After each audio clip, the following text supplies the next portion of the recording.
அடைமழை காலையில் தெய்வமாக தென்படுகிறது மழை. அபி, நீ என்னுள் இருக்கும் பொழுது என்னை சோகத்தில் ஆழ்த்தியவர்கள் சிலர் மட்டும்தான். ஆனால் அக்கறை காட்டியவர்களும் ஆறுதல் கூறியவர்களும் உதவி செய்தவர்களும் பலராகும். ஆட்டோவில் காய்கறி விற்கும் கடைக்கார அண்ணா நான் காய்கறி எடுக்கையில், பார்த்துமா, வயிற்றினை இடித்து கொள்ளாதே என்றார்.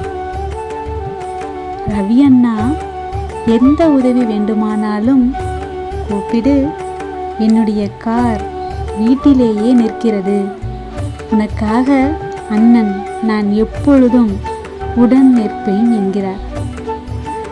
தெய்வ ரூபத்தில் மனிதர்களை சந்திக்கும் நான் ஏதோ ஓர் வகையில் அதிர்ஷ்டசாலியாகத்தான் இருக்கக்கூடும்.